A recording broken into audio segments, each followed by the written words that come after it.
Hey, everybody. Welcome to the Alexander Valley Film Festival. I'm Chris Metlzer, one of the programmers here at the festival. It's been a weird year for all of us. And as people put on a film festival, we never really expected to put on a virtual film festival again. But we ran across so many different films that we didn't really want to wait till the pandemic was over. We wanted to bring some of the best kind of independent film around to you. So tonight you had a chance to see The Girl in Golden Gate Park, and with it we have the team. But before we launch into the Q&A, I'd like to thank our donors and sponsors for kind of allowing us to put on the festival and kind of support us in these very difficult times. Obviously, the arts can be very healing and also entertaining. Things kind of pick up from there. Everybody reconnected? Yeah. Yeah. Okay, thank you for being here, everybody. Maybe we'll kind of start. Director JP Allen, do you want to kind of introduce the team? Yes. Hello, everyone. My name is JP Allen. I'm the writer-director of Girl in Golden Gate Park. This is Cathy Montosa, the producer. We have with us the two of the three lead actors, Erin Mei-Ling Stuart, who plays Joni, and Allison Ewing, who plays Miss Moore. We don't have with us Kim Zhang-Dubanowitz, who plays Jean, and I'd just like to acknowledge her because she's out sick tonight. So.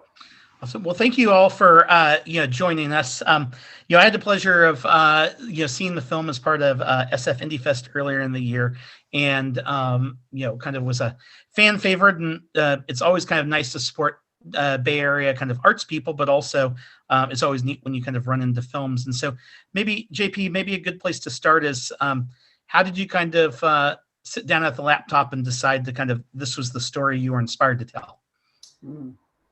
Well, first of all, I love San Francisco. And by the way, thanks to the Alexander Valley Film Festival for having us. We really appreciate it. And to you, Chris.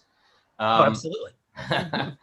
I'm a big lover of San Francisco. I've been here a long time, although I'm from Texas. But, over the last few years, San Francisco's been a little bit under attack. It just felt like there's a lot of things that have been going on that people have been saying things about the city. The tech, influx has caused certain issues in the city.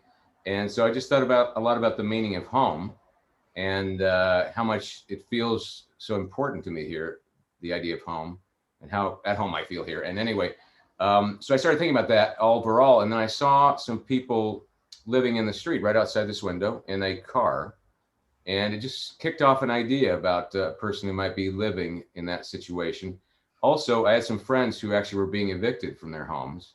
And so it all sort of came together. And I began writing this idea about this woman on the street who might be seeing another woman up here through the window, and how their relationship might develop. Originally, the story actually was a male-female casting, and Cathy suggested that we change the gender to two women, and I thought that was really effective in the way that the story played out. So that's how it began, and it developed from there. Nice. Yeah, that adds a kind of nice layer and some nuance there. So, obviously independent film productions, not easy. And there's kind of a lot of sweat and hard work behind the scenes. So how did you all approach making the film so that everything we saw was on screen and that it felt like, a real movie? Well, I guess maybe we'll just take it back to help the casting the actors, and they can kind of tell about their experience. First of all, we worked very hard to cast this film, and had a large number of people apply for it. And so we're just really trying to get the best possible actors we could get, and we were very lucky to get Allison and Erin and Kim, and it took a long time to do it. And that maybe they can mention a little bit how the auditions went for them, and then. How did what's the kind of audition process for kind of indie film, and what were the things that most attracted you to the script, Erin and Allison? Erin? Sure. I was sent a friend from a audition workshop actually know JP and Cathy, and so thought of me, I think, for the role, and so sent the script along. And I thought I had two scenes that I was looking at, and the character seemed like a little bit mysterious and a little bit guarded and kind of tough. And I thought, I know I understand this person. So I think I put myself on tape for the first, the couple of scenes, and my spouse was my reader. And then I got to go in live, and they had already cast Kim at that point. So I got to read with Kim, which was really a treat. So that was how my process worked coming into the project. I came in to read for the role of Joni, and I had an amazing experience with JP and Cathy in terms of just how collaborative they were in the process. I say that it's really almost like working with a director on a play or something that you're collaborating with together. They both were just so incredibly supportive and back and forth and championing and creative and just a lot of play and a lot of staging it. And it was a chemistry read from like the first audition, which was amazing that we had the opportunity to work with Kim, who was already cast, as they mentioned. And this is the most exciting thing, in that I wasn't right for that role, but that they brought me back for Miss Moore. And so to me, it was that's such a treat. That's such a gift that you were able to make that connection with the room, and that there was a space that I was lucky enough to another way in which I could be a part of this really incredible story and experience. So it was darn lucky, I feel like. Well, it was nice to see everything come together in such a cool way. So, once JP had this script, Cathy, how did you kind of organize everything else, in the sense of, like, obviously, independent film can be a bit kind of a bootstrap endeavor sometimes. So, like, how did you kind of want to take advantage of San Francisco as a city to kind of help tell the story? Well, I mean, I think JP picked most of the sites. I had some say in that, but it was mostly just being there and making sure that everybody was comfortable, and that I was making sure the creative process could happen within the park. And that's not easy because it's cold and it's early in the morning, and everybody had to be comfortable, and just watching the acting and watching how they were connecting with each other was important. But it was also important to just make sure that everybody was taken care of, and just physically, so they're not shivering or they feel like they have food, because you can feel there's nothing near, like you have to bring it all in to the site. There's not a store, coffee house, or anything near. So you just have to think of everything that could happen. So we had our blankets and a tent, and if it starts to rain, we had an umbrella, which came handy, just trying to think of everything that could happen. Cathy made us some nice meals. Had so many snacks. And we were so taking care of. Those little chocolate bars are to die for. Now I'm addicted. Well, and producer is the great undefined role in film. I mean, it differs on every project. And, Cathy did so many things. For me, most importantly, she had a lot of creative input with the acting, watching the scenes, because sometimes as a director, you're watching a scene and you're just not sure if you're perceiving it right, and you need somebody who has a very good perspective to second whatever it is you're going through, and that's a lot of what she did. So, yeah, I mean, also, just when I finally got to see the film, because I hadn't seen too much footage along the way, I was just like stunned at how beautiful the cinematography was. All the scenes of the park and everything are just gorgeous. So gorgeous, yeah. Yeah, and in that spirit, we should mention our director of photography, Dan Teixeira Gomez, who is not able to be with us right now, but we love him and he did a great job. Yeah.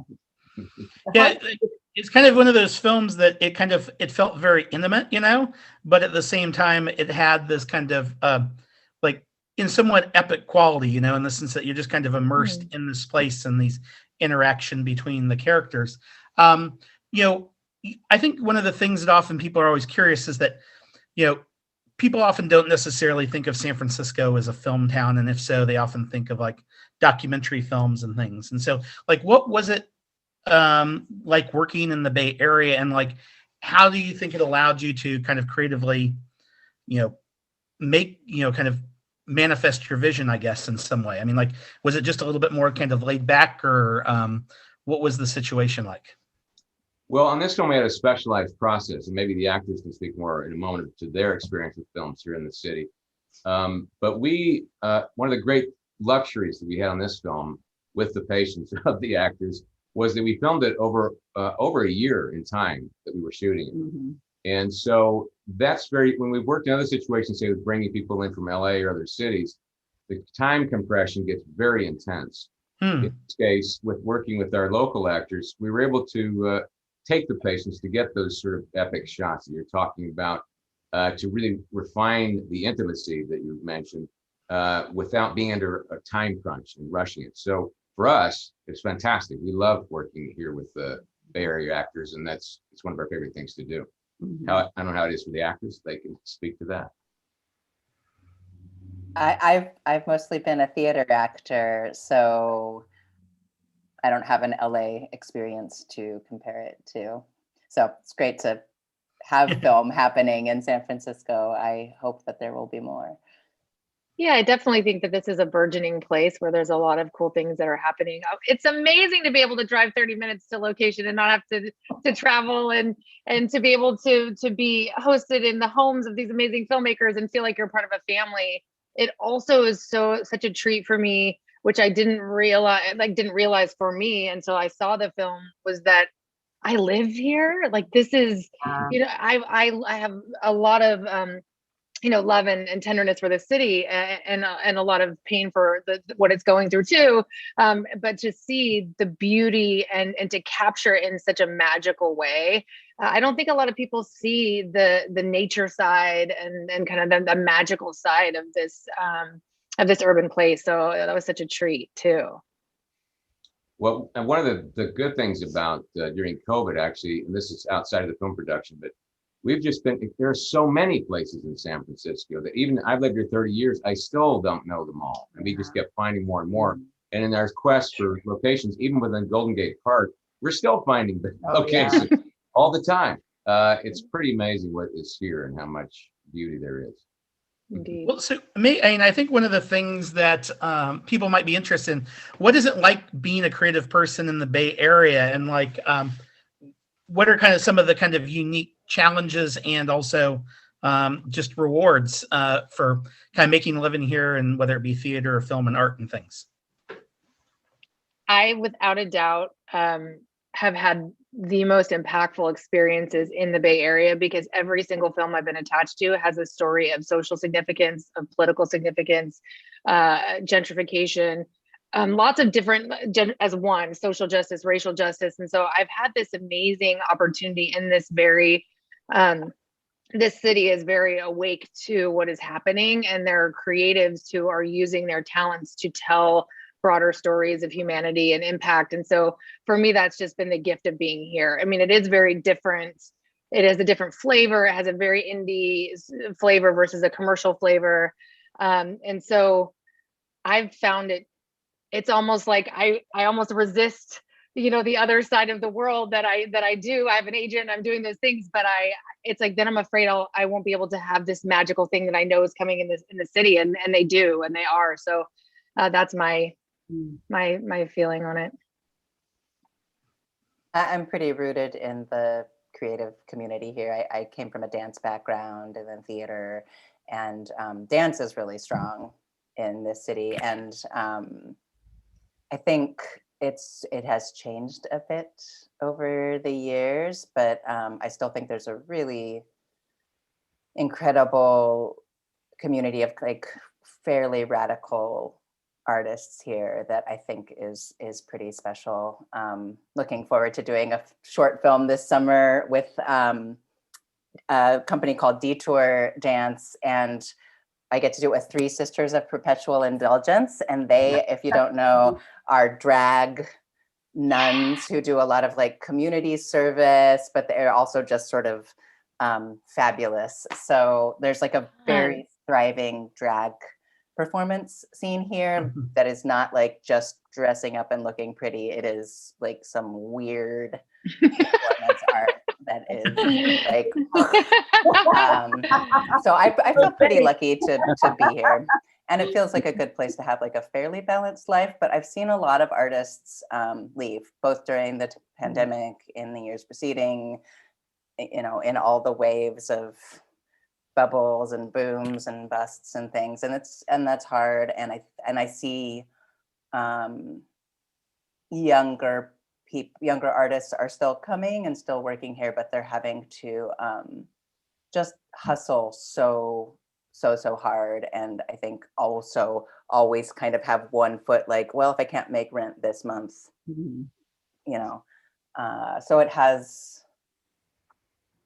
can be a hard place to be rooted, because there is like a transient feeling just because of the difficulty of living here, like affording to live here. Yeah. And I think it's just gone, you know, it goes up and down. I know that definitely this issue has been in the forefront, and that's part of why the film was made. But, you know, over 30 years, I've just seen it highs and lows, just like Erin's saying with the bubbles. And I think it's the beauty and the history and the types of people like the Sisters of Perpetual Indulgence who have come here that just keep kind of reinvigorating the place. And we've had just very positive experiences here. And there are many more narrative films that have been made here, probably indie films, than, you know, people know about. It's been very active in the time I've been here. Yeah. Well, one thing you kind of alluded to, JP, was kind of the unique creative process on production. So can you kind of shed a light a little bit about it, in the sense of, did you film things sequentially, or were there, like, you know, you'd film for a few days and then come back a week or two later, or what was the process of, and how many total days do you think you filmed? Oh, this was a lot, but typically we were not shooting in order. I tried to shoot them sort of in a little bit of an emotional order. So particularly for Erin and Kim, as they were developing the character, I tried to do some of it so that they could establish the relationship more, but it wasn't always possible to do it that way. So usually it would be, you know, when we were shooting with Erin, I think we were shooting maybe weekly or something like that. And then, but at other times we might, you know, 2 or 3 weeks might pass when we weren't shooting. And then other times we'd shoot multiple days. So overall, I haven't counted them all, but probably double what we would normally shoot on a feature film, just because we were able to take our time and really to go back and see if we saw a scene that we felt, you know, wasn't working, or a situation wasn't working, go back and get it again. And Nice. You know, there's always reshoots, but it's nice to do a reshoot without a lot of pressure and just a time to figure out what went wrong. And so, you know, that's one of the luxuries of doing the work we did here in this process.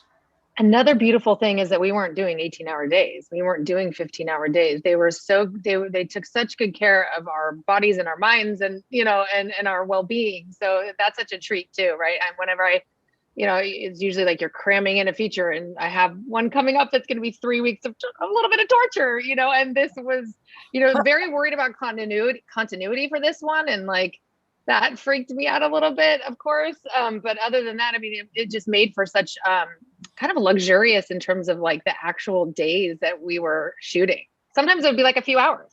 What? Oh, okay. Sometimes a single shot like that. Yeah. Shot I did of you, Allison. Yeah. I just remembered with Erin had just a little teeny bit of her red lipstick left. And for continuity, we were so worried that she was going to run out of that red lipstick. They discontinued it. It was the tiniest little nub. Yeah. What are the chances? Good job making that last. They had gone out of production too. Yeah, we looked everywhere for it. Yeah. That should be illegal anyway. Made it through. So I guess with that in mind, you know, because I think for those that aren't familiar, it's like, you know, typically, you know, a film will shoot just kind of back to back and just fill it in, you know, it's all about the momentum, you know. So, you know, JP and Cathy, did you wind up doing kind of rewrites based on the way you could assess material and reflect on it? And, you know, Erin and Allison have just like, in embodying these characters over a period of weeks and months, like, did you kind of ruminate on your characters, you know, as the week went along, and did that kind of affect the way that you expressed yourself on screen? Let the actors start. Yeah, I think it was sort of like a slow burn of discovery. And we didn't, you know, we did shoot out of order, but there was kind of a general, we're shooting over the course of months, and there was kind of a general progression of like earlier scenes and the relationship developing. So it had a sort of organic quality in that way. And I think we also, got to get together on a separate day from shooting to have a rehearsal and look at the script. And I know we made some edits to the script kind of on the fly in those rehearsals, or maybe even on shooting days. So it felt pretty flexible, and that, there was some freedom to be able to inhabit the character. And if that meant the words were a little bit different, that was welcomed. Mhm. Yeah, again, it was a really collaboration. It's very rare that you get any rehearsal time, or like a director is going to run lines with you and be able to kind of hear the words come out of your mouth, and then inside of that, the nuance and helping with where we're at, right? So that's such a collaborative thing to do, and so many there's no time for it. Other directors just don't do it, so you just show up and you shoot, and then you're making adjustments, in take to take. And so having that community feeling, and having him and Cathy, and so constructive along the way, was really just a gift, to an actor. They're so patient and so kind. Really good for the insecure actor, I have to say. I can barely watch myself, but when you trust the person the people who are guiding you, it is such a different feeling. We get to get out of our own way, even though I really try to get in my own way. Every time I can feel them helping me step me aside, and trusting them. So I can't, I'm just so grateful for who they are in that space for an actor. Nice. You're awesome. Well, You guys are awesome. in terms of the process, like you're right, Chris, normally indie film shoots for a feature is like 21 to 30 days, kind of straight, like Allison's doing the 3-week one. And so we probably did 60 days over a year. And even right before COVID, like literally the week after we shot some of those wide extra shots, COVID kicked in, and we did have to add a little bit, even shot a little bit during COVID with kind of doing auditions out in the park to finish up a couple of little bits. But to answer your question about changes, but usually it was pretty simple stuff that maybe the actors would bring up something that just didn't feel right for them, overall they were very respectful of a fairly dense script, and that was very much appreciated, and it helped the rhythms of the piece.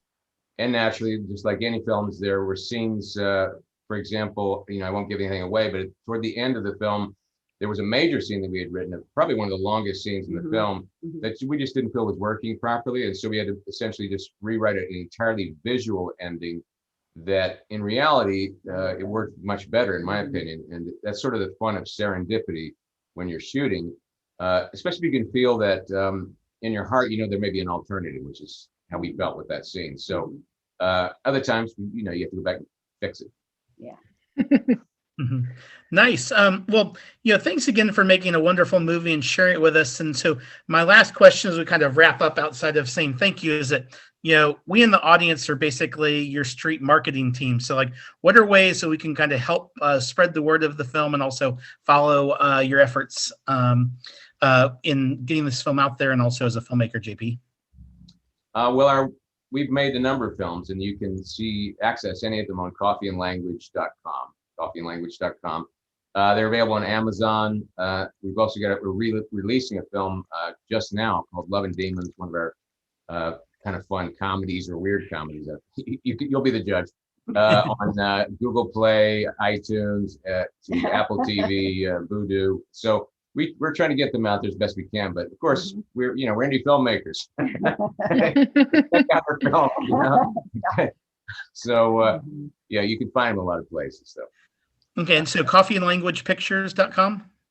No, just coffeeandlanguage.com. Coffeeandlanguage.com, so you can see some of their earlier work. And then, of course, with the Golden Gate Park, if you like the film, review it on IMDb, post it on Facebook, tell them you saw this great film as part of the Alexander Valley Film Festival. And then hopefully some other people can continue to discover it. Thanks again for being here, guys, and have a great day. Thank you Thank you so for much. It was such a treat. Great seeing you guys. Thanks, Chris.